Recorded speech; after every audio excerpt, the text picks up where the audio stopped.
My name is Arnold Weinfeld. I am Associate Director for MSU's Institute for Public Policy and Social Research. Welcome to our afternoon session of this Legislative Staff Training Program. This training is done in collaboration with MSU's Office of Governmental Affairs and MSU Extension, with the support of legislative leadership and members and staff such as yourself. Again, welcome to today's presentation. A couple of other notes about IPPSR. Our Michigan Political Leadership Program registration is now open for the next class, which will begin in November. And for those of you not familiar with the MPLP program, this is a 10-month, one weekend a month program designed for aspiring political office holders, either at the local or state level.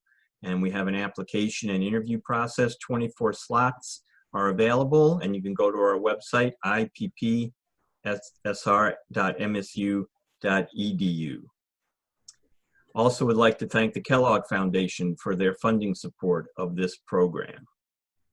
So let's get into it. With us today are two MSU economists, Dr. Charlie Ballard and Dr. John Goddeeris, and they are going to talk about joint research they have done on what we call the racial wage gap. So I'm going to turn it over to you, Dr. Ballard, and you can lead us through the presentation along with Dr. Goddeeris. All right. Thank you very much. I hope everybody can see on the screen the slideshow that we put together. Not yet. And so I'll get right into it. Charlie, your screen isn't shared yet. Okay. Then let's see. Okay, share screen.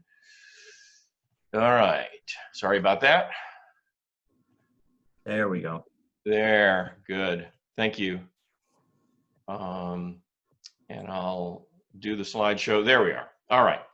So you can tell from the title, Black-White Earnings Differences, Sobering Trends, especially in Michigan. And that gives you a hint of where we're going, but a little history. Black workers relative to white workers actually made a lot of progress in the middle decades of the 20th century. These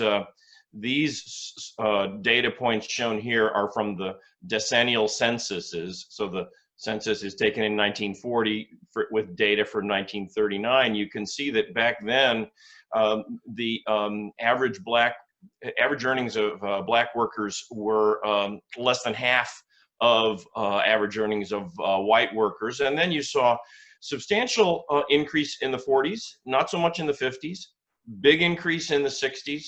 More increase for women than for men, but still you see women going from 40% to essentially being even with black women being even with white women, and then black men catching up to about 2/3 of white men. But then since the late 1970s, early 1980s, the trend has been very, very different.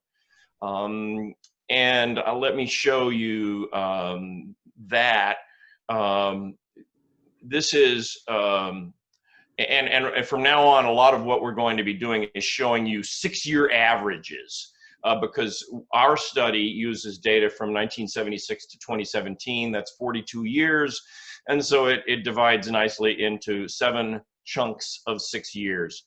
And you can see black women, the median black woman losing ground relative to the median non-Hispanic white woman. This is for the nation as a whole. And then the median black man, basically that ratio not changing very much. So quite different between this period of fairly substantial improvement of black earnings relative to white earnings, this flat for men, and losing ground relatively for women. And in a sense, it's this makes it look, we are going to be focusing on those who are working. We're looking at the people who are working full-time year-round, and how much did they earn. But it's been well established that, especially among men, there's been a decrease in the fraction who are in the labor force, and that shrinking of the working population has been bigger for black men than for white men. And so if you include that, the non-workers, the trend would be even less favorable for African Americans. And some research papers have been done on that. We do not try to impute how much the non-workers might have been earning. But what we just saw, this flat pattern for flat or even decreasing for women pattern of the black-white earnings comparison, that really is a little bit misleading, because the patterns are very different in different regions of the country. And so here is, and there are lots of ways to slice and dice the country. The way that we do in much of our analysis, it's useful for our statistical purposes to divide the country into two pieces. And we have done that most often by having one group of states be the 11 states that were once part of the Confederacy, and the other is the other 39 states. And you can see that this is for women. So this is the median black woman, her earnings compared to the median non-Hispanic white woman. And in the South, in the former Confederacy, no change. In the North, black women lost very substantial ground relative to non-Hispanic white women over the period of about 40 years that we're looking at in our study. Here's the picture for men, and it's rather similar, although not exactly the same. It's in the rest of the country outside the former Confederate states, black men have lost ground relative to non-Hispanic white men. In the South, black men have caught up some during this period. That's partly because they started the period with such disadvantages. After all, we're looking here at the late 70s, and we're looking at people up to the age of 54. Well, you've got in this sample black men who were born into the Jim Crow South in the 1920s, and they spent much of their life under a social, economic, and political system that was designed to hurt them, and did hurt them. So you can see this slide just summarizing what we've seen. Black workers in the last 40 years have done much better relatively in the South than in the rest of the US. They have not done as well especially in the Midwest and the Northeast. Here's another way to look at it. We can compare, instead of, this is black-white comparisons, what we just saw, black-white comparisons in two different regions. Or you can compare black workers in the South with black workers in the North. And this shows that black workers in the South 40 years ago earned less than 3/4 as much. This is for women. I'll show you a slide for men in just a minute. The median black woman working in the former Confederate states earned less than 3/4 as much as the median black woman working in the rest of the country. And then there was a substantial catch up to about a ratio of 90% now. Whereas for the white workers, the difference between the southern white worker and the northern white worker, that didn't change much. Here's for men, the same comparison of black workers in the South with black workers in the rest of the country. Very similar pattern for black workers catching up, southern black workers catching up to northern black workers. Southern white workers not catching up very much relative to northern white workers. And you see, here's the slide for women that I just showed. Here's the slide for men, and they're on the same vertical scale, so a remarkably similar pattern. Black workers in the South have caught up substantially with black workers in the North. And then here's the thing that I think may be of most interest to those of us on this this webinar, because it's we're in Michigan, and the losses of black workers have been stunningly large, much larger in Michigan than in any other state. Ohio, in many of our measurements, is the state in which the losses of black workers were second largest. Remarkably, 40 years ago, the median black woman in Michigan earned substantially more than the median white woman. Now that's not true. Black men have also lost ground. So here is the picture of this is the earnings of the median black worker as a percent of the earnings of the median non-Hispanic white worker. And again, we're looking at full-time year-round workers. For women, the median black worker back in the late 70s and early 80s earned 15% more than the median white woman worker in Michigan. 15% more back then, now 15% less. A drop of 30 percentage points in 40 years.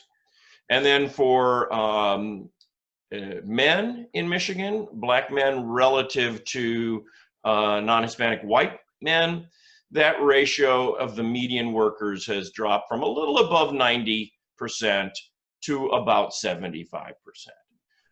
For both women and men, the relative loss is larger in Michigan than in any other state. Now, there are a lot of parts of the country where black workers did lose ground relative to white workers. Not so much in the South, but throughout much of the places like California, Ohio, Illinois, Pennsylvania, New York, black workers did lose ground, but in a lot of cases, at least the black workers' earnings went up. In other words, they outpaced inflation. Their real inflation-adjusted earnings increased, but they lost ground relative to the white workers because the white workers' earnings went up even more. Okay? And here's the picture for the entire United States. This is, I think, the first time that the second time I've shown you for the whole US. And these are on the same vertical scale from 20,000 to 65,000. We're expressing the earnings, we're adjusting for inflation and expressing earnings in 2017 dollars. And you can see that this is for men on the left hand of these two slides. For men, for non-Hispanic white workers, the median earnings did go up, and the same for black workers. Okay. Here's for women, faster growth for women than for men, but both for black and for white, there was increase in the inflation-adjusted earnings for the median worker. You can one reason that I like to put these side by side is that you can see for both races, it is still true that the median woman earns less than the median man in the United States. But in Michigan, the black workers' earnings did not stay up with inflation. They lost ground relative to the price level. And here it is. Here's white workers in the median white worker in Michigan. You see here the boom of the 90s, but really the median white worker has gone nowhere for men. And then the median man black worker lost about 20%. And then for women, here is white women, and the median white woman working in Michigan gained some ground. Median black woman, it's pretty flat if you look at this overall, and the number for recent years is actually a little bit lower than the number back in the late 70s and early 80s. So not a pretty picture for African Americans who are working in the state of Michigan over a very long period of time. So I just showed you the median, and what this says here is that if we were to look at low-wage black workers, they lost even more ground. If you take the black man in Michigan who's at the 25th percentile, that man's real earnings dropped by almost a third over the period that we have studied here.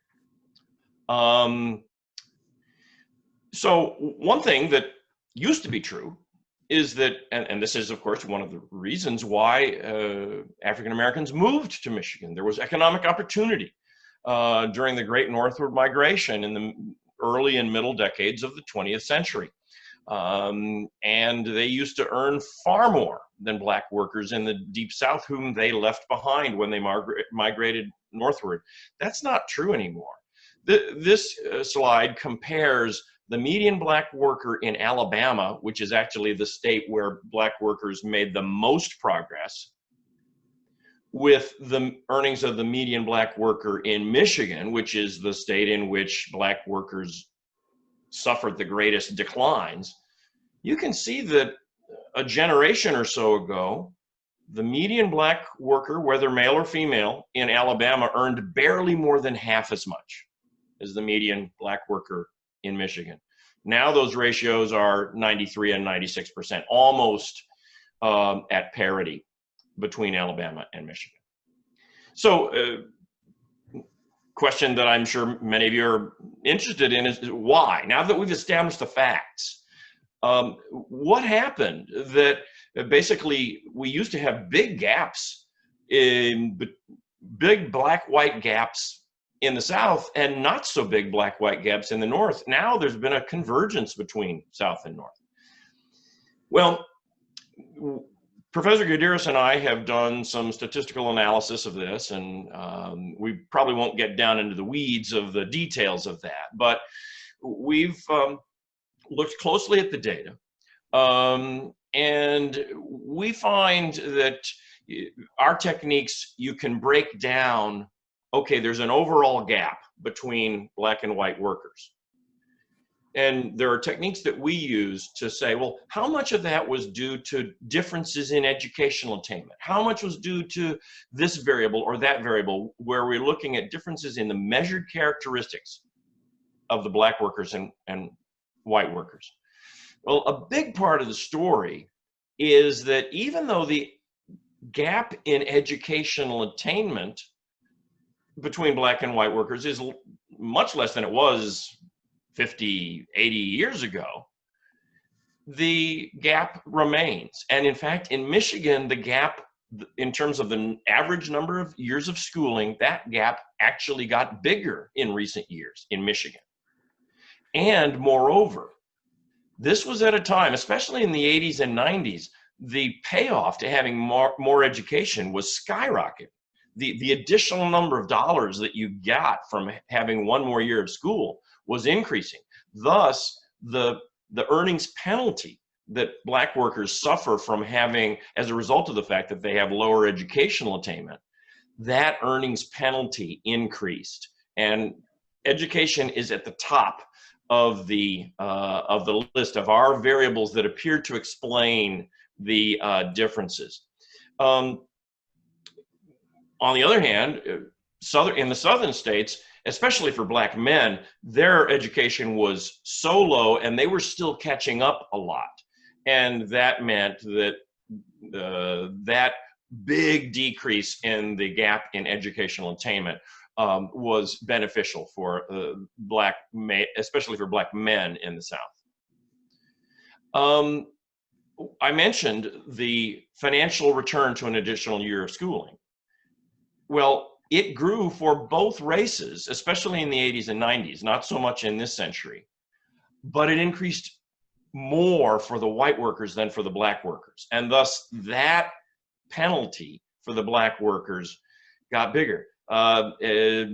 we can talk about the reasons for it, but the fact is that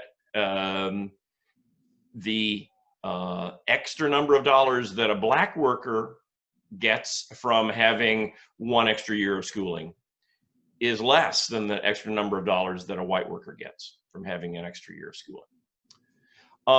The other variable that really stands out in our statistical analysis is occupation. Even when we control for education, after all, we know that education is often the gateway to more prestigious, more highly paid occupations. But even if we compare black and white workers who both have a bachelor's degree, or black and white workers who both have a high school diploma, the black workers are more likely to be in low-paid occupations, health support workers rather than healthcare professionals, food service workers. Fewer black workers are in management and in science and engineering and so on. That gap, with black workers being more likely to be in the low-paid occupations, that gap has also hurt more over the years because the financial payoff to being in the top occupations has increased in the last few decades. We've got a few other variables that I want to talk about, but educational differences and occupational segregation, those are the two that stand out the most in our data. And we'll talk in a minute about some things that don't come through as clearly in our data, but which we think have had a substantial effect. One thing that in some of our study we looked at was the effect of marital status. Turns out that there's an earnings benefit to being married for men. But black men are less likely to be married than white men, and thus this contributes to the earnings differences.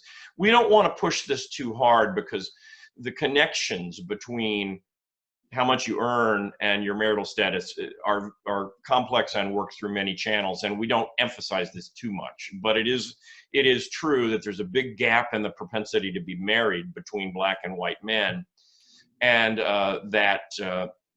all else equal, that appears to be unfavorable for black men. We don't find any such effect for women. There are a few factors that we have been able to identify that go in the other direction, such that the racial earnings gap is smaller. One is that black women large numbers of black women are employed by the federal government, and federal employees, especially in sort of the middle ranks of the civil service, tend to be relatively well paid.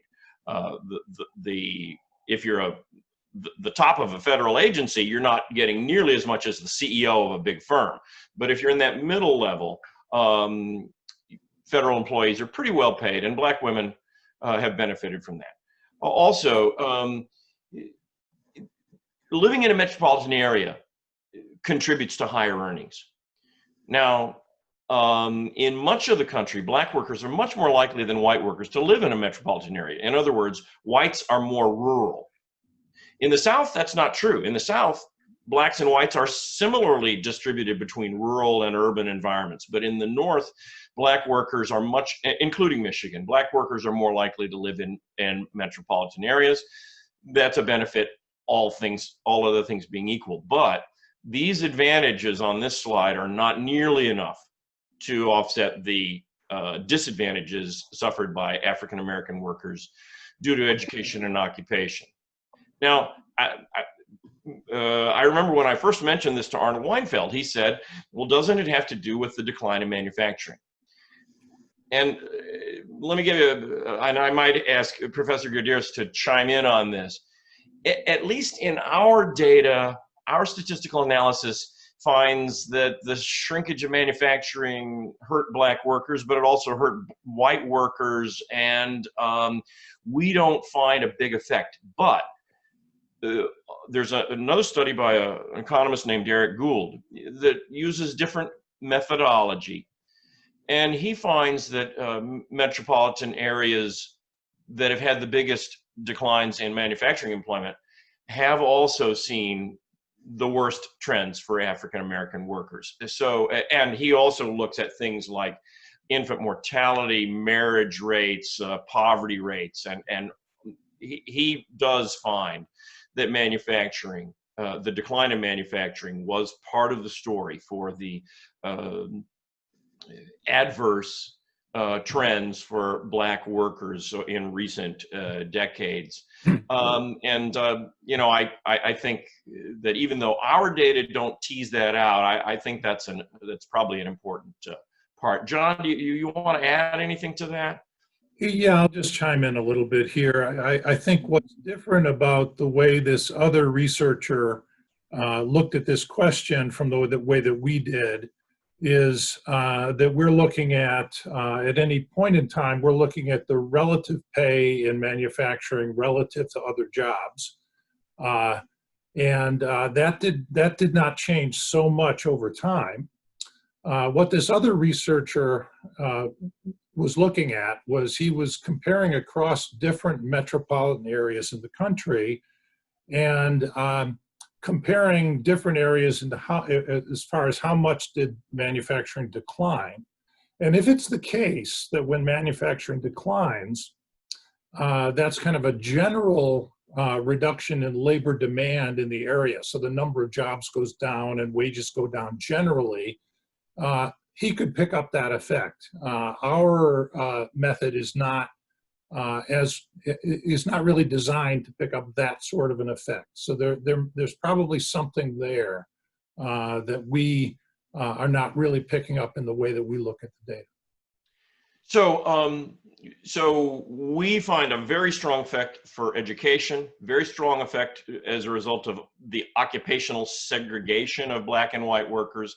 And then even though we don't find such a big effect, I think that Professor Gould's results are strong. And so we think that the decline of manufacturing is a third factor. So you've got education, occupation, and the decline of manufacturing. Then when we do our statistical analysis, some of it we can explain by looking at things that I've mentioned, like education, occupation, whether they live in a metropolitan area. Some of it comes out as unexplained. It's left over. And of course, what's that due to? Well, we're pretty sure that at least some of it comes as a result of labor market discrimination. Maybe not all of it. It's hard to know for sure because there might be other characteristics that we don't have good variables for. However, we should also mention that even the part that's explained by the differences in characteristics, that may reflect discrimination, the historic legacy of discrimination over a very long period of time.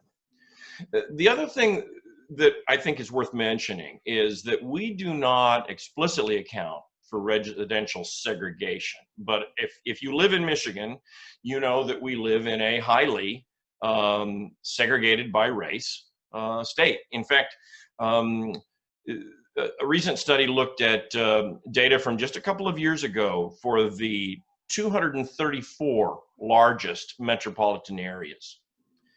And what we found is that what those data suggest is that the places with the most residential segregation by race are exactly the places where Black workers have lost the most ground. Among regions of the country, the Great Lakes region, what the census calls the East-North Central region, which includes Ohio, Indiana, Illinois, Wisconsin, and Michigan. That's the region where Black workers lost ground relatively the most. Well, of the 29 metropolitan areas in the country that are most segregated, 15 of them, more than half, are in the Great Lakes region. And 6 of those are in Michigan, including Detroit, Muskegon, Niles, Saginaw, Flint, and Grand Rapids. We don't have statutes to Confederate generals, and we've never had Jim Crow laws. But in fact, metropolitan areas in Michigan are substantially more heavily segregated than an awful lot of metropolitan areas in the South. A few thoughts about what might be done. Well, for one thing, if the public doesn't know about this, less is likely to be done. I think actually our research is coming to light at an important moment, because the death of George Floyd in police custody last month has focused a lot of attention on the systemic disadvantages that African Americans face. And I hope that our research will contribute to public awareness, and that public awareness is heightened at this time. One thing to notice we go back to the late 70s. Well, that was about the time, that's the time, the last 40 years are a time during which Black workers haven't done very well. But it's also a time during which there has been a general widening of earnings inequality. And that would be expected to have negative effects for any group that is disproportionately low paid, like African Americans. Thus, anything that you can do that will shrink inequality generally, minimum wage, earned income tax credit, is likely to help Black workers. It will help low-wage white workers, but it will also help Black workers, and probably, since Black workers are disproportionately low wage, that would help them. And then education, since it's the variable that stands out most dramatically in our study. Anything that we can do to improve the educational outcomes for African American children would be good. Those of you who know me, I'm an advocate for improving educational outcomes for everybody, not just our Black children, but our white, our Hispanic, our Asian children. But because the outcomes in terms of educational attainment have lagged for Black workers, if we do things that will help improve education generally, that would probably give a relative boost to the African Americans. And here's a partial list of policies that I think are worth thinking about for improving educational attainment. I will note that all of these would probably cost money. And then you get into difficult questions about raising tax revenue and how that's allocated between education, roads, and other means. And then finally, of course, we need to enforce our anti-discrimination laws. And I think certainly one important one of that is the Fair Housing Act needs to be enforced. As I said earlier, our data, we don't have an explicit measure of segregation, but in other studies by, among others, Raj Chetty is a prominent economist. His studies have found that when Black children grow up in more integrated neighborhoods, in many cases that leads to better economic outcomes. And so anything that we can do to reduce racial segregation is likely to be helpful to the African American workers. I think there are our contact information, and of course I'm happy, Arnold, for you to, if you haven't already, to share this with all the participants in what we're doing today. And thank you. So, any questions or? Well, thanks, Charlie. Appreciate your work and that of Dr. Goddeeris. If folks have questions, please put them in the Q&A box. You know, one of the things that you mentioned, of course, that is bringing a lot of these racial disparities and inequities to light, of course, is the murder of George Floyd. But even before that, certainly the pandemic was once again highlighting any number of racial disparities and inequities in our country. Noting the fragility of small business in particular, and the very, very, very small percentage of owned businesses in this country by people of color. The impact on those business owners from COVID-19 and the pandemic is going to be as devastating as it is to any other person or any other group. So I appreciate your work in noting the income inequality, the gap that has widened. It's to me very distressing that here in Michigan, the birthplace of the middle class for all, Black and white, that we're seeing the widest now gaps occur in these wages. Yeah, you bring up. Go ahead, John. Well, I was just going to say it's not the widest gaps, but if we look over time, the trend has been the worst in Michigan that it's been in any part of the country. Arnold, I think you bring up a good point about COVID. This epidemic has had disproportionately bad outcomes for African Americans in at least 3 ways. One is a higher proportion of deaths, which is about as serious an outcome as you can get. Also, employment losses, relatively higher for Black workers than for white workers. And then, as you mentioned, the loss of businesses. A lot of small businesses have already not made it through this pandemic, and probably more will fail before we're done. And a disproportionate number of those are Black owned. So that's adding to the pandemic just piles on top of the negative trends that we've documented here. Yeah.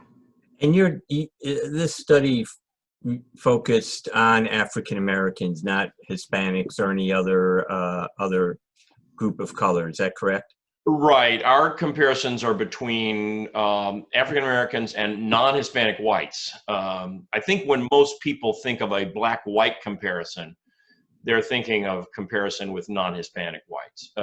Now, Hispanics are like Blacks, a lower paid group on average. And if you looked at the comparison of Black workers with all white workers, that's a little bit more favorable to Black workers than what we've shown here. But it's still, they've lost ground when compared to all workers, just like they've lost ground when compared with non-Hispanic white workers. Mm-hmm. Mm-hmm. Yeah, it would be an interesting question, certainly, to look at if we looked at Hispanics as a group and how they have fared relative to whites. If we did a similar kind of analysis over this same time period, we have not done that. So in this particular piece of research, we're focusing on the Black-white comparisons. But it would be interesting to do a similar analysis for other minority groups. And what happens to your findings now? Will they be published, made public? What's the process? We want them to be published. We want them to be published. We're at a point where we've written up a paper that's going to be submitted to an academic journal, and that's probably going to happen fairly quickly. Charlie and I have been working on this for a while. The pandemic slowed us down a little bit, but we're just about ready to submit. But that whole process of getting something accepted and then published does take some time. And in the meantime, then, how do you had some ideas for public policy makers. as you seek for the work to be published, how do you put this forward to policymakers at a time when, you know, in this morning session, for instance, we talked about police force training and diversification of police forces. So many issues out there right now moving forward.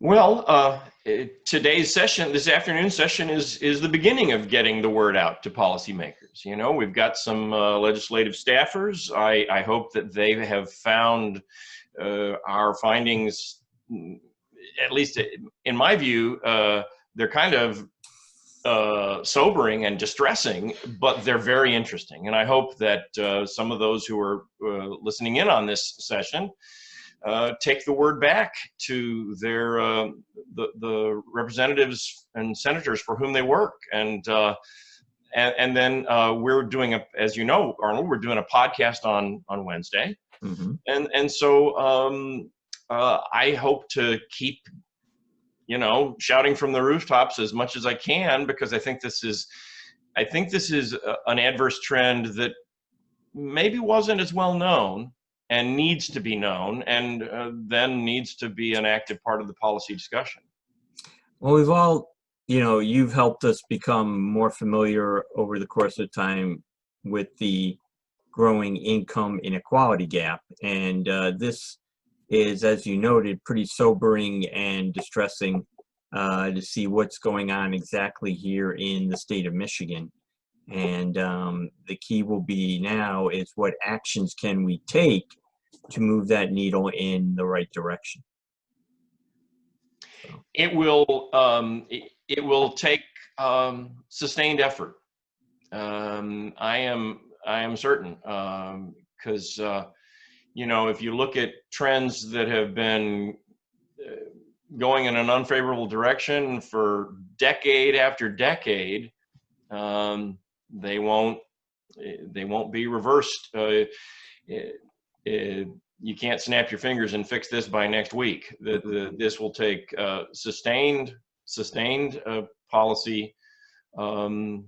It's a major challenge. I think it's one of the defining challenges of this moment in American history. Yeah, both from an economic and a social perspective as well, for sure. Well, I want to thank the both of you. We've got no questions. So at this point, your work here is done. Appreciate you taking time. Charlie, as you noted, will be Charlie, John, and I, and Dr. Matt Grossman from IPPSR will be on a podcast later this week, trying to get the word out more about this research.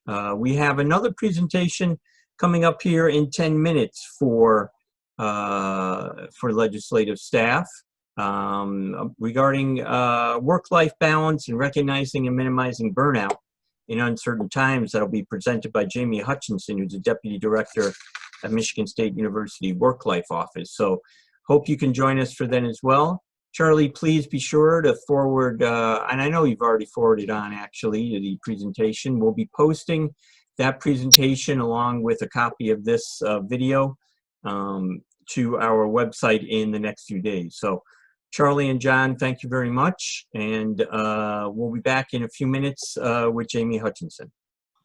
Thank you, Arnold. Thanks to all the participants. And if we didn't get questions in the Q&A box, but if anybody thinks of a question at some later point, be happy to hear from them. Yes, guys. Presents on minimizing burnout and recognizing burnout in uncertain times, which Jaime, we've certainly been living through for the last 4 months, and will continue to do so. So again, pleasure to have you with us, Jaime, and take it away. Thank you so much for having me. We are indeed living in very unusual times right now, where we have to flex a lot of our muscles that we may not have used for a while, or that are just feeling worn out at this period in time. Just want to double check that my slides are showing up okay, Arnold? Yes, they are indeed. Okay, great, thank you. So our objectives today are to define burnout, explore the stages of burnout, and explore steps on how to minimize burnout. As Arnold said, I am the Deputy Director of the MSU Work-Life Office. I give a lot of presentations around campus and as a consultant into the community regarding work-life fit, regarding stress at work, and regarding many issues along the lines of well-being. And a lot of those things are merging right now. It's kind of like we took our work, we took our life, we put it in a blender, and we hit pulse with the lid off. And things kind of went all over the place. Sometimes some of you may be working from home, some of you may be working in an office, but likely your situation has changed. And with big changes sometimes comes a stress and pressure on our resiliency skills. So we're going to talk about a few of those things today. First, defining burnout. Burnout is a state of emotional, physical, and mental exhaustion caused by excessive and prolonged stress. It occurs when you feel overwhelmed, emotionally drained, and unable to meet constant demands. Burnout is also when someone has a loss of meaning in their work, coupled with that mental, emotional, or physical exhaustion, or as the result of long-term unresolved stress. And finally, burnout is a physical or mental collapse caused by overwork or stress. So thinking about what many of you do for your work, work and life bleed together quite often. You're in a business with a 24-hour cycle, and often probably feeling like many of these definitions could apply to you at any given time. I like the first definition because it talks about the emotional, physical, and mental exhaustion, right? Our bodies are connected as a whole. So if we're having physical health issues, emotional health issues, they're all connected. And no matter how much we care about our job or our career, if we don't have our wellness, everything else will suffer. And the same goes for how much we care about our family and the things we do outside of work. Those things will suffer as well if not attended to. I think it's really important to talk about the times we're in right now. And I think of this article that I read was really, really helpful. In a crisis like this, burnout can emerge because of something different, what experts call decision fatigue. So when we think about all the decisions that we're having to make right now, that our brain is being taxed in a different way. So some people are thinking, daycares are opening back up. Do I feel comfortable with my child in daycare? Do you have your groceries delivered, or do you go into a store? You make sure you wear your mask and your gloves in the store. Do you sanitize your groceries? What if you buy grapes? Do you have to sanitize every grape? How about supporting local businesses? We want to support these restaurants and businesses, but do we feel comfortable sitting outside? Some businesses have opened and then because of COVID closed yet again for indoor or even outdoor seating. So our brains are very taxed. And then what phase of reopening are we in our state? What's happening around the country? What's happening around the world? So if you're feeling a little exhausted right now and feeling a little more exhausted than usual, there would be a good reason for that. And that's that we have a lot more decisions even than we do normally to make. So let's talk about the stages of burnout. First, we have stage 1, which is the honeymoon phase of burnout. And that's where we undertake new tasks, start a new job. We experience so much satisfaction. We have commitment, energy, and creativity free-flowing because we have the brain space to do that. This is especially true in new jobs, but it's important even if you're in phase 1 of burnout, if that's you, if you are in this positive phase and you're not feeling a lot of stressors, it's still important to start thinking about how we take care of ourselves. How do we prioritize our mental health? How do we prioritize our physical health? I know for me, it's day 101 working from home. I started working from home, this is my home office in Okemos, Michigan, March 13th, but I am still working full-time plus. They say the average woman is spending 71 hours in maintaining their home and caretaking activities of children, elders, or those who are ill in their family. Men report 51 hours of doing the same. So even before we start our full-time 40-plus hour a week job, we have 1 to 2 other full-time jobs that we're attending to in this very unusual time. So if you're feeling like you have a lot on your shoulders, if you're feeling like you're really not getting done what you used to get done, that can make sense. Other people have reported that they are more productive while working at home or more productive during this time. So whatever is happening with you, it's okay and it's normal, but understand that you could be going through a roller coaster. What are the symptoms of this honeymoon phase period of burnout? Job satisfaction, readily accepting responsibility, sustained energy levels, unbridled optimism, commitment, compulsion to prove yourself, free-flowing creativity, and high productivity levels. Kind of think of this picture here. We have this little guy with his arms up in the air, really excited about life, even though that work is just piling up there, you know, he's ready to go. So if you're in this phase, that's wonderful. Most of us, however, live usually in stage 2, which is the onset of stress. We have a job, but it has some predictable stressors in it. We have an awareness that some days are more difficult than others. In politics, we know that there are some times a year that are very busy and other times a little bit less. Same in higher education, and also the same in the corporate world. Most people have ups and downs. They start to know when they experience a little bit of stress. You may find your optimism decline a little as you notice common stress symptoms affecting you physically, mentally, or emotionally. So if you're having any of these symptoms and you're in this onset of stress, you're doing okay. If you have an onset of stress, but you still have times where you feel great, then you're around this phase, stage 2. Most of us live in this stage 2. Some things you can start to notice is higher blood pressure, inability to focus. I don't know how many of you have put your keys in the refrigerator or put the milk on top of the fridge or use your cell phone light to look for your cell phone. Those are all things that inability to focus is telling us that our mind is very full with so much information, so many decisions to make. Are you having a lack of sleep or reduced sleep? There's been a lot of research on COVID dreams and people having difficulty falling asleep or staying asleep during COVID-19. A lot of that is that we have a lot on our minds. Our anxiety may be raised. Previously, we could manage our anxiety by saying, what's the worst case scenario? And we could say, okay, maybe I'm late for work. Maybe the worst case scenario is I miss a deadline. But now when we're thinking about living in COVID-19, the worst case scenario could be severe health challenges or even death. So that raises anxiety in people, and that raises the amount of things that we're concerned about, going back to that decision-making fatigue that you may be feeling.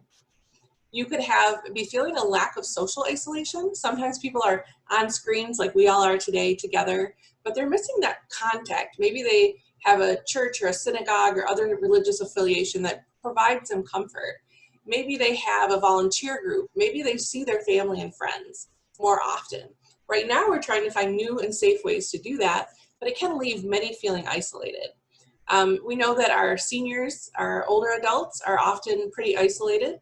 So if there is somebody in your life that you're feeling is at risk of feeling isolated, that's a great time to reach out to them, call them on the phone, set up a Zoom meeting, FaceTime, things like that. Sometimes when we're in this stress onset, we have avoidance of decision making. So that's what should we order from the grocery store? Should we sanitize our groceries? How long do we leave packages sitting outside? All those decisions that we have to make can raise our stress to where we feel like we don't want to make those other decisions. Have you ever had a day where you're just like, I don't know what I want for dinner? We're just gonna have cereal. We're just gonna have rice, right? A lot of people are experiencing a change in appetite or diet. Some people have told me about procrastinating. So instead of procrastinating, they're procrastinating, and that's not helping them in their fitness. And other people report because they're working home often, if some people are lucky enough to do that they have more time because they don't have a commute. So maybe they're getting more exercise. I think I fit all of those categories. I'm probably cooking more and I'm more active. So hopefully they'll level out. Fatigue, forgetfulness, and a general neglect of personal needs or grinding your teeth at night and headaches are other symptoms of onset of stress. So it's important for you to know what your stress signals are. What happens when you feel stressed? Do you notice that you're agitated, you feel hopeless, that you have some self-neglect, maybe you didn't shower for a few days, have a personality change, or feeling some withdrawal? These are all signs of stress. As a licensed counselor in the state of Michigan and a licensed school counselor in the state of Michigan, I worked with all kinds of populations, and stress is kind of the great equalizer. No matter where you work or what you do, you have some stress. And our families, they might not all be perfect, and this time could be exacerbating some of those relationships that were challenging in the first place. So knowing that your signs of stress is important, because that's when we can start to focus on our self-care. There is a Q&A box, so if anyone does come up with questions throughout the presentation, please feel free to let me know. We're going to move on to stage 3 of burnout. So remember the first stage, that was honeymoon. Everything's going pretty well. Phase 2, where most of us live, is that onset of stress. And phase 3, which is where a lot of people are reporting now, about, it said about 41% of the population 2 weeks ago, so before a lot of the other issues that have come up in our community have started happening, people were feeling, about 41% of people reported having more stress than they could manage. And we know there are some recent statistics in the 80 percentile that people are feeling like things are out of control right now. So the chronic stress is starting to sit in for many. And that's that third stage of burnout. It's a marked change in your stress levels, going from motivation to experiencing stress on an incredibly frequent basis. So if you think I'm someone that's irritable when I start feeling stress, I know that when I snap at the dog for being in my way, we know it's not the dog's fault. You know, the dog was just laying there. That's not what we're upset about. But it probably lets us know that we are feeling a higher level of stress. Maybe you have stomach issues and they get activated when you're stressed, or perhaps you get headaches or migraines. Maybe you feel tension at night in your jaw and you wake up and your jaw's hurting. Those are our signs to really reflect on how we're taking care of ourselves and what we're doing. And if it's happening more and more, you could be in this stage of burnout. I really want you to think about what stage of burnout you're in. We're almost through them, but I want you to think of where you are right now, because it's really important to this presentation and to your well-being, which is most important. Stage 3, you're going to find a lack of hobbies, things you used to like to do, you really don't have the energy for anymore.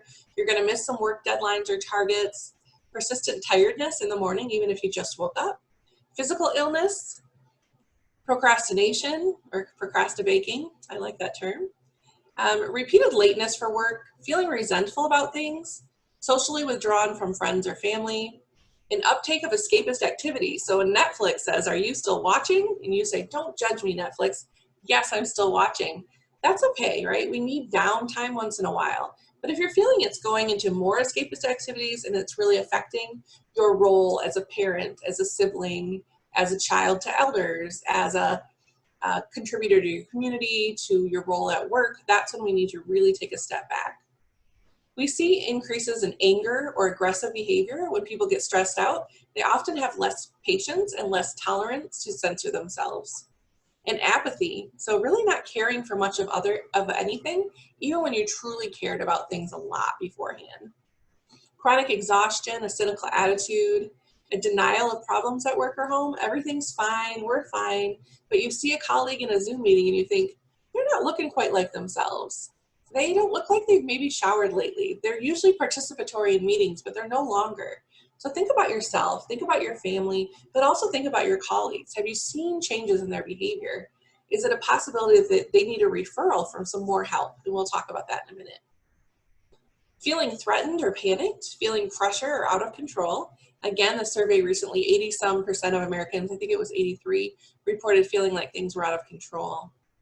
If you are someone that relaxes by having a glass of wine on your deck at night, or having a beer and watching some sports, but you're finding that you're drinking more alcohol or have higher drug use consumption, that's a sign that you could be turning into this chronic burnout phase.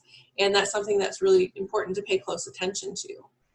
And then an increase in caffeine consumption. That's another thing that can be detrimental to your health, physical and mental. When we think about that stage 3 of burnout, that chronic stress, it brings me to the word mindfulness. We want to be mindful. That means we're here, we're in the present moment, where we know all of our senses are with us. We know what we hear, what we see, what we smell, taste, and touch. That's being mindful in the moment. So if you do yoga or meditation, if you practice grounding strategies, those things help us come down and be in the moment. But this picture is mindfulness, right? That person's mind is full, very full. They have all these decisions they're making. They are thinking about the future, and the decisions that many of you make are really affecting the future.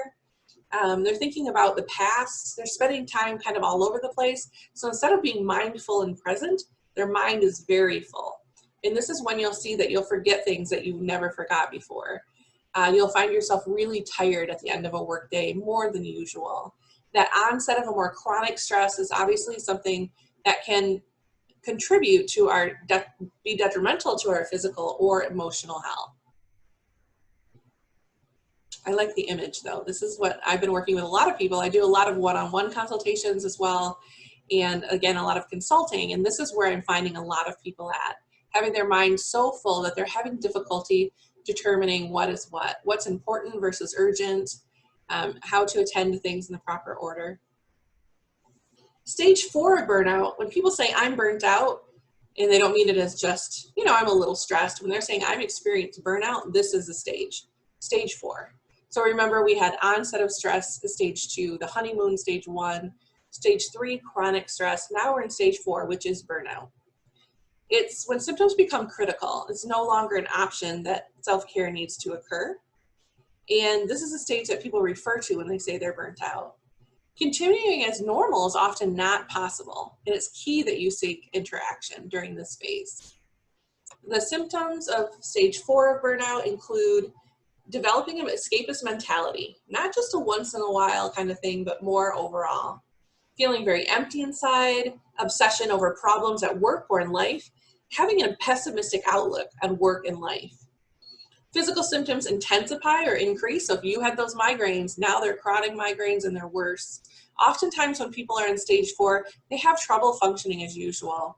There's a lot of self-doubt. We're not doing things well enough. We can be our own worst critic in this stage. And a lot of behavioral changes. Social interaction or isolation can increase. This is where you're going to have chronic stomach or bowel problems, chronic headaches, a continuation or increase in those escapist activities, and a desire to drop out of society, a desire to move away or work away from friends or family.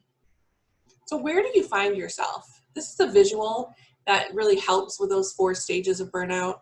Number 1 being honeymoon, number 2, onset of stress, number 3, chronic stress, and number 4, you can see that there's not a whole lot left of their original self. They're feeling just like everything is on fire. It's hard to see through the smoke, right? So where are you? I want you to think about that. What stage of burnout are you in? And do you have things that will help you to move back toward stage 1? That's probably the good news, is we can do things slowly but surely to move back towards stage 1, and I'm going to talk about that in just a minute. Stage 5 is the final stage. It's habitual burnout. If you were in this stage right now, most likely you wouldn't be joining us on this webinar. It would be a bit too much for you to handle, a bit too much for you to tackle at that particular time. And stage 5 is usually when there's a significant physical or emotional problem, and this is becoming where the doctors are needed or people are definitely intervening, even people that may not know you well. When we think of the pictures we had from the other stages, we had the little guy, the picture 1 of honeymoon, he can take on the world.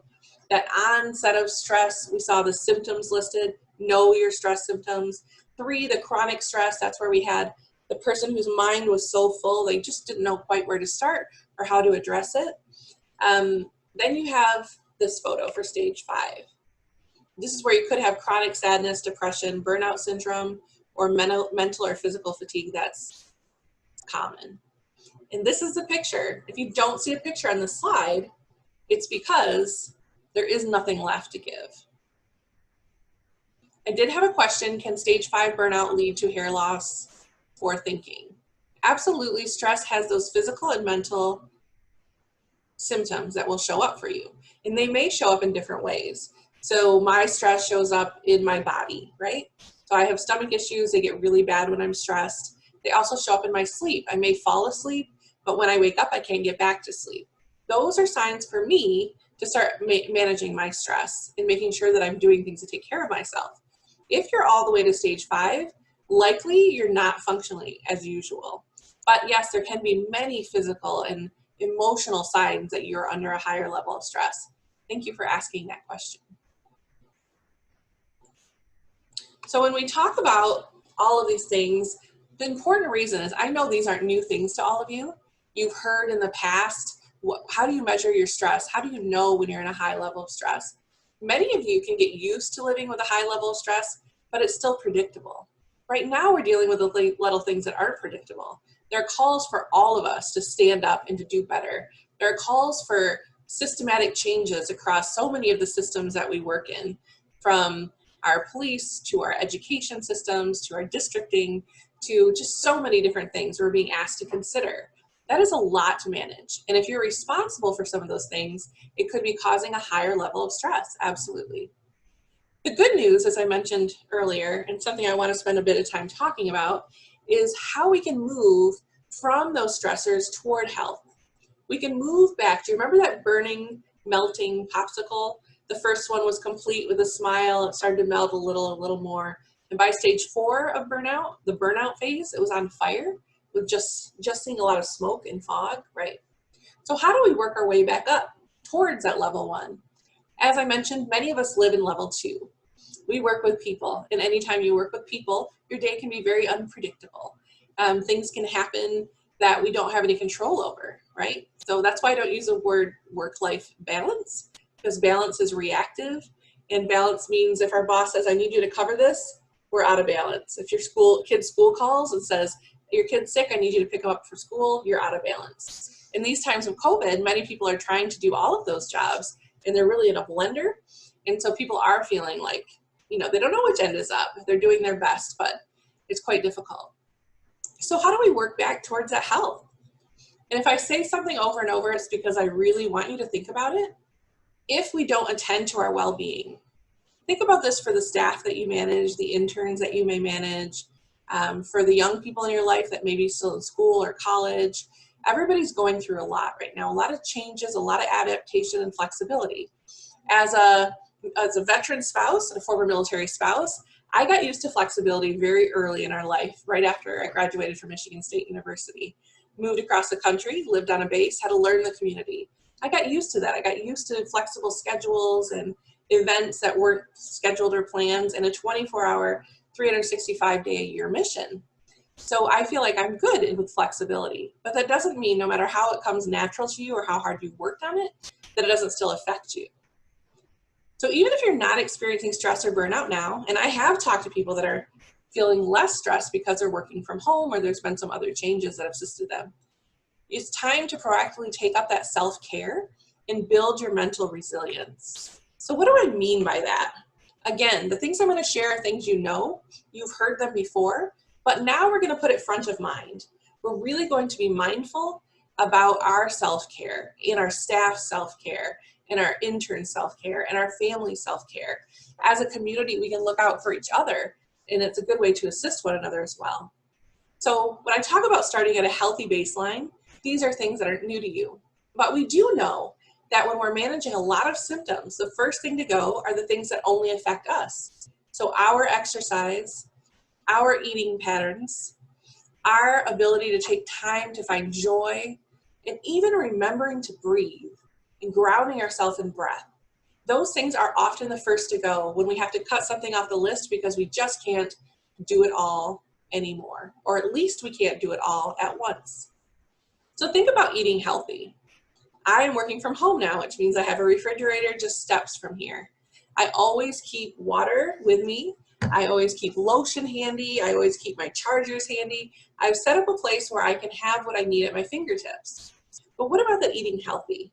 Even when I was in the office, I worked in Linton Hall, Michigan State University's campus, the backyard of Beaumont Tower, for those of you who may not be familiar. I took a lot of walks on campus as my breaks, or I walked to a lot of meetings. Now I'm sitting a lot.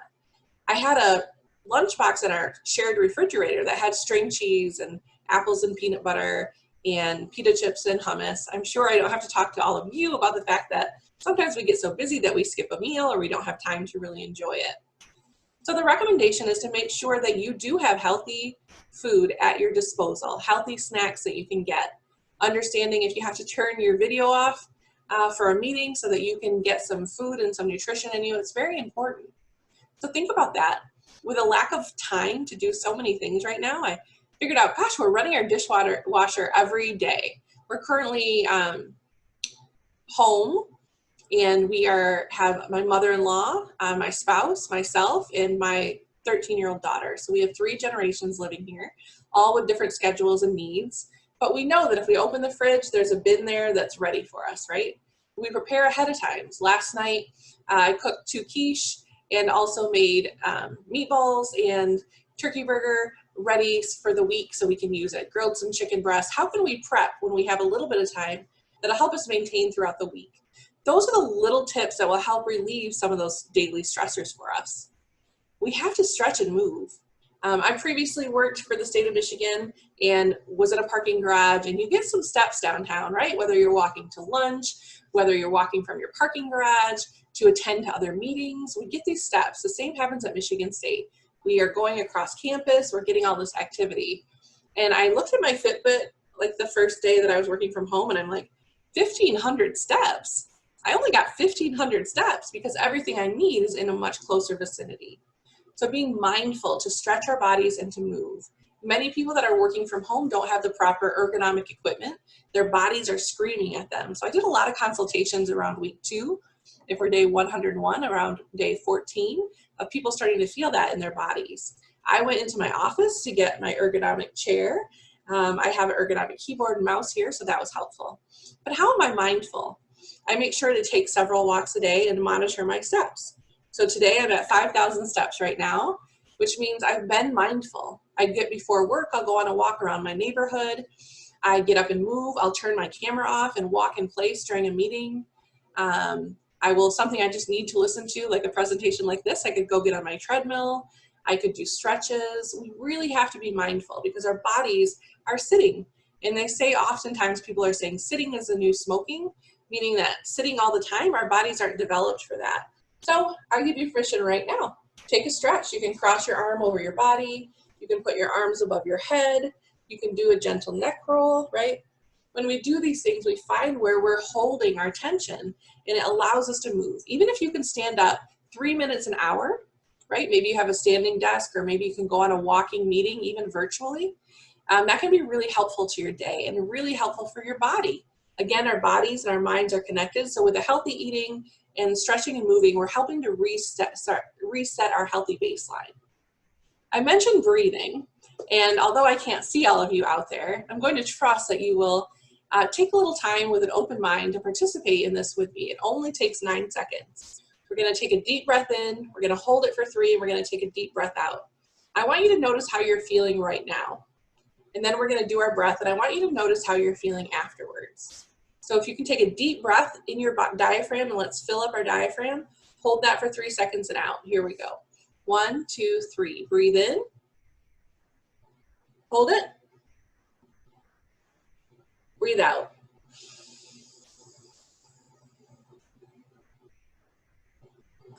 Did you feel some of the stress leaving your body just by focusing on our breathing? This is a grounding strategy that is proven and backed by research. It's an evidence-based practice that if you stop and you focus on your breathing for 15 seconds, you can bring the physiology of your body down. So when you bring the physiology of your body down, that allows our minds to take that relaxing break. It grounds us in the here and now. When people are working at a chronic stress phase, they often have shallow breathing. You're thinking, Jamie, we breathe every day. Jamie, I breathe or I wouldn't be here, right? But really focusing on taking those full breaths and letting it out can be something that can help you. It's something you can do anywhere, anytime, and a lot of people won't notice that you're doing as well. So even when we're in person together, we can take those breaths in a really quick way. So make sure you're breathing. And then I have laughter on that. And we're talking about starting with a healthy baseline. That means joy. What brings you joy in your life? Is there someone you can call, like my best friend, Danica? If I call her, we're going to be laughing. We're going to be laughing probably for hours, right? Do you have a favorite show you watch that makes you laugh? A comedian you like to listen to? Do you watch those cat videos and you find it hilarious when the cats are falling on each other? This is a no judgment zone. Whatever brings you joy. Maybe you sing, you listen to music, you connect with nature. It's proven that if we can spend 15 minutes at our lunch hour connecting with nature and walking, it will reset our mind and body. And you're thinking, I don't have time for that. I work through lunch, I work through breaks. But the best practices, we're actually coming out with a work-life guide for best practices in the workplace. And the research shows that if you take that 15-minute break, that walk, you will be more productive the rest of the day than if you push through and work through. Research also shows if you're working more than 47 to 50 hours a week, including every time you pick up your phone to answer an email, you're less effective. So once you get to that 47 around hour a week point, you're less effective. So think about taking those breaks to laugh, taking those breaks to connect with positive others, taking those breaks to breathe and to stretch. That's a way that we can start working towards, again, that healthy baseline. Now, this is going to be a hard one for many of you. Many people that are really, really into their careers and have a very challenging schedule have trouble setting boundaries. But we know that setting boundaries is a way that we can work toward health. You're probably thinking, my job requires me to answer email whenever it comes in. And that's important. If that is your role, that's something you have to do, do it. But if it's not, sometimes we impose the rules on ourselves. So for example, if I take a day off, but I'm home. My team knows I'm home. They know I can see Teams messages. They know I can see email. They know I can see a text message, right? But we have a rule in our office: if somebody's off and you need them, you go through the boss. And only the boss, the director in our case, will text the person if it's an emergency. If not, someone else will cover it and it'll be there when you get back. That's a way of setting healthy boundaries. And some people think, I'm just going to answer these couple of emails. And for some of you, it's okay. I can go into my email, answer a few emails, and I can come right back to my family time, no problem. My spouse, if he gets into his emails and he's answering a lot of emails, he'll kind of go down a rabbit hole. So you have to know about yourself what type of person you are.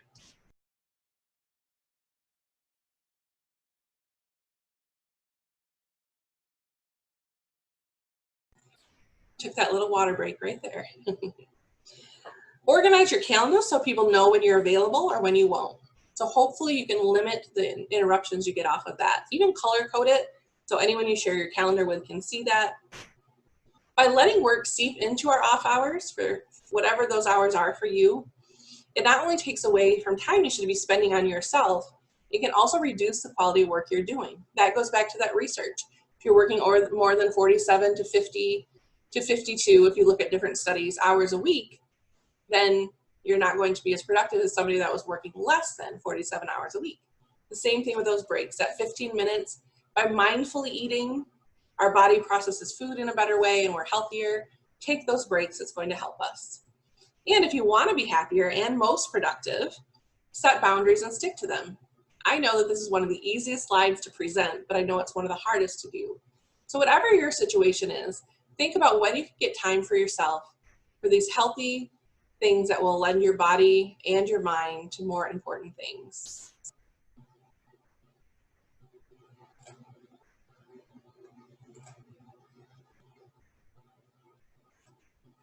Another thing we want to talk about is recharging. Take time to savor the things you enjoy. I'm currently taking a course from Yale called The Science of Well-Being. It's a free course offered through Coursera. And if well-being is something that's important to you or your team or something you want to learn more about, it's a great course. It's taught by a Yale faculty member. And through this, she talks about savoring things. What do you savor? How do you really enjoy something? Whether it's taking time to really enjoy that meal, taking time to really enjoy some music that you're listening to, connecting with socially positive others at work and outside of work, and choosing to connect with people who are positive and provide you a sense of connectedness. These are things we can do to recharge. If you have a hobby, if you play guitar, if you put together puzzles, I'm on my second puzzle ever during quarantine. I'll get there, it's 1,000 pieces, but I'm trying something new. If you knit or read, if you listen to music, make sure you're building time in your day to do that. Be creative. Capturing lost creativity taps into a different part of our brain than we use most of the time. If you have little ones in your life, children, grandchildren, nieces and nephews, or neighbors, remember what it's like to blow bubbles with them and just have that fun. Sidewalk chalk, Play-Doh, we all can enjoy it. Why are we enjoying it? It's recapturing our lost creativity. We've painted during COVID, we've cooked new recipes. Whatever you can do that works in your life, capturing lost creativity will allow your body and your brain to recharge. So if there's something you do in those areas, keep doing it. And if not, give it a try. I talked about nature earlier, and this is something I'm very passionate about because it really helps all of us. If you get out and walk, you get that vitamin D, you listen to the birds singing, this is the growth time we've been home. So things have gone from dead to very vibrant and alive. Whether it's your neighborhood you're walking around and you see the flowers people planted, whether it's like me, I can walk to a senior center, there's a pond there where I can see storks and red-winged blackbirds and doves and ducks. How can you take in that nature? Is there a place you can drive to where you can be distanced from others but really appreciate the river or the lake? We're lucky in this area, we can do that. Read outside, eat outside. These are things that we may do anyway, so how can we do them and get those benefits of nature? Think about how you can volunteer. If volunteering was really important to you before, how can you do that now? It's important to my family. It's one of our, it's in our family mission statement. I can talk to you about that another time. But it's what we do. We give back to our community. So in this time of COVID and being home more, we've painted rocks. We've delivered them to first responders and emergency room doctor around the corner, and to one of our teenagers that's delivering shipped, people that are being out there in the world for those of us who may not be healthy to be out there for at different points during COVID. How can you show people you care? How can you do something to give back? And then finally, make others laugh. If you have that friend you can call that you're going to be laughing with, as long as it's work appropriate, of course, make people laugh at work. We have a lot of heavy things we're dealing with. And it doesn't mean that we still can't find a way to have joy. Actually, finding the joy is going to help us stand up to those really difficult things that we're dealing with. And the opposite of burnout and being overly stressed is doing nothing. So how can we do nothing in a way that recharges us? That's where these tips come in. Some people are saying to me, Jaime, I hear these people that are like creating a masterpiece of art, or they're making their own sourdough bread starter, or they're trying a new recipe every single night, or they're teaching themselves how to play the ukulele. I am so exhausted at the end of the day, I can barely lift my arms up off of my couch or my chair, right? It's okay if you're feeling that way. The important thing during these difficult times is to tend to ourselves, to make sure we are healthy. I talked often about our cup being full, right? If my water bottle is only full about 1/8, and you need something from me, and I give you some, and then my daughter needs something, and I give her some, and then my boss needs something, and I give her some, by the end of that period, I'm not going to have anything left in my cup or in my bottle, right? But if I fill my bottle up and you need something from me, I can give it and still have enough to be healthy myself. So before panicking about the progress of your masterpiece in progress or lack thereof, make sure that you're providing some self-care for yourself. Self-care, a lot of people take off their list first because they feel it's selfish.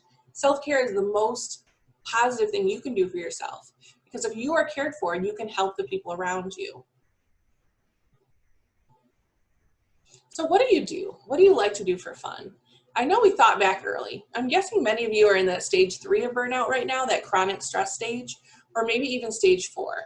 And I say that because about 44% of Americans are saying that they have more stress than they can handle, and they're in that stage 3 and stage 4. So many of you probably are as well. So think about, what do you like to do? Are you getting enough sleep? Sleep has been elusive for many, and many people that have high stress jobs, but it's really crucial. So take a nap if you have a chance.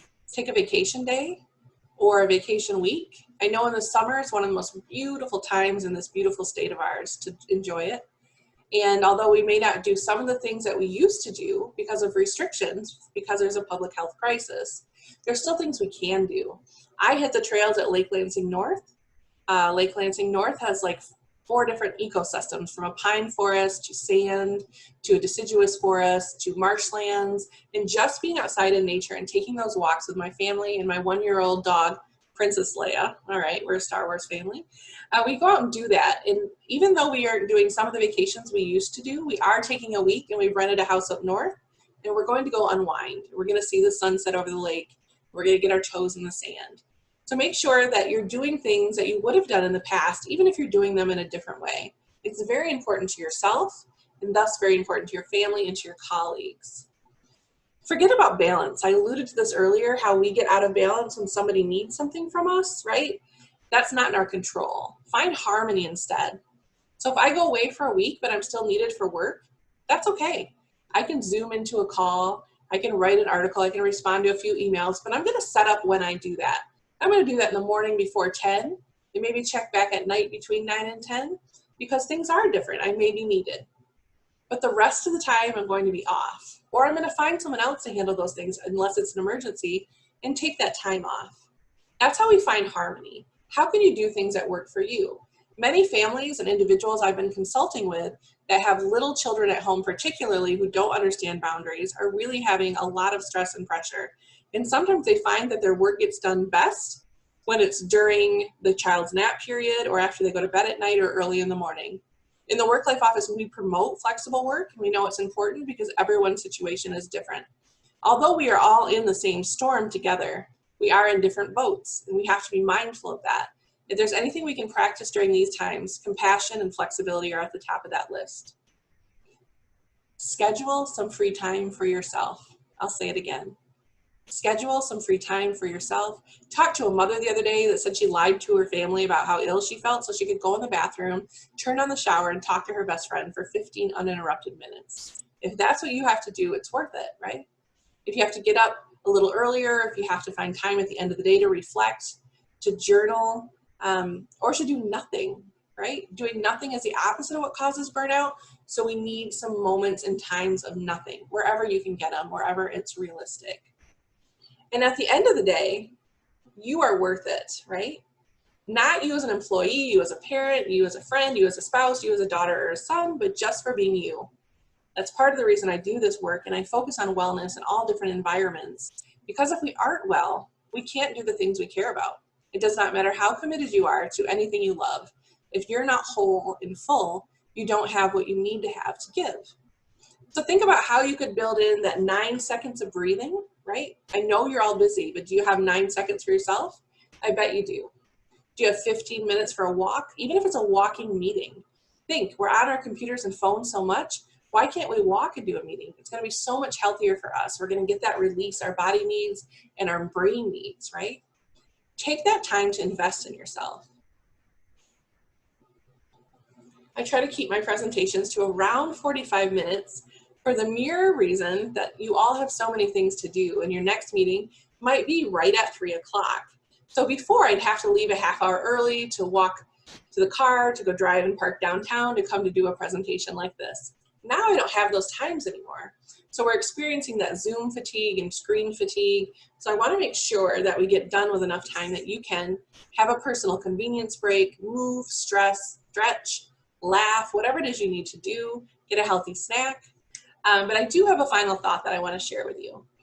I want you to go back to the beginning of the presentation and think about what phase of burnout are you in? Number 1, the honeymoon phase. Number 2, the onset of stress. Number 3, chronic stress. And number 4, burnout. Or heaven forbid, number 5, which would be chronic burnout, right? Once you reach that level 3, it's really important to start finding help. Sometimes help could be an exercise class. Sometimes it could be seeing a therapist. As a licensed trained therapist, although I don't do therapy in my current job, I use all of those skills. I know that therapists can help teach us strategies to manage all of the multiple things that are happening. I know that every single one of you is walking around with personal things in your life. Coming from a work-life office, we honor your work and your personal lives. So if you're like me, I have 3 elder parents that are different stages of health issues. And that's something that's in my mind all the time. I have a 13-year-old that's home. She's always spinning in my mind all the time. And I know you have those things as well. I was supposed to be seeing my father-in-law, who can no longer speak due to dementia, in California in April. Obviously, those plans are changed. I want you to know that whatever you're feeling right now, it's okay. And I understand that you're a complete whole person, inside of work and outside of work. And it's important to honor that in you and in everyone that you come across. Because no matter how much you love your career, and no matter how committed you are, your career will depend on your health and wellness, as will your family relationships. Without our health, our mental and physical health, we can't thrive. We can't thrive. It's not possible. So if you want to thrive, and if you're motivated in your career, one of the best things you can do is to take care of yourself. And that is the final thought that I have for this presentation today. I have my contact information here up on the screen. If you have a question or if you need resources, I'm happy to help. You can email me and we can see what we can do. Also, I can provide these slides available to Arnold and he can have them available in case you want to refer to them. If you have a team that you feel needs a presentation like this, reach out. That's something that we do through our office. I want to thank you so much for letting me have 45 precious minutes of your day. I want to thank Arnold for the invitation, and I want to thank you all for investing in workplace wellness. By talking about self-care and our health of our lives, our bodies and our mind at work, we destigmatize issues of mental health. We destigmatize issues of asking for help. One of the hardest things you can do in your life can turn out to be one of the best, and that's ask for help if you need it. And there are so many people out there with the right education and experience to share with you. Know that you're worth investing in. So thank you again for having me, and if you have any questions, I'm happy to take a few questions in the Q&A box before you all head back to the rest of your day. Jaime, thank you so much. What a fantastic presentation. One I've never seen before. I've read an article here or an article there about burnout and taking care of oneself, but yeah, just a great presentation, very timely. I'm sure the staff that was on appreciate it very much. It has been recorded. We are recording, and we're going to make that available. Please do send on your presentation, because we'll post that along with the recording. But yeah, as an MSU employee myself, sometimes I don't know what all is available to me on campus, and you've certainly given me a bit to think about moving forward as well. So I appreciate that. I appreciate that. I don't see any questions in the Q&A box. It's a live process, so I invite people to go back and watch it, right, or to read the references that'll be included with the slides. And again, we'll all be better for each other when we take care of ourselves. Susie, that's a great comment. I agree. This is, as I said, one of the better presentations I think we've had, especially for staff. We talk about doing a professional development session every time we do these trainings. So, so I do appreciate that. And you all do have Jaime's information up there. It will be included along with the follow-up. So Jaime, again, thank you so much for taking time. I know you had a busy day as well, and really worked this in, and so it's greatly appreciated. I want to thank all of our attendees as well for being here with us. I thank Jaime, Cindy, Kyle, again, of our staff for helping put today together from the logistics. And I guess if there are no questions at this point in time, we'll say good day.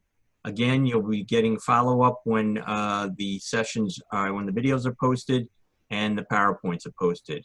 So thank you all for joining, and look for us again in the early fall. Thanks, Jaime. Thank you so much. Find some joy today.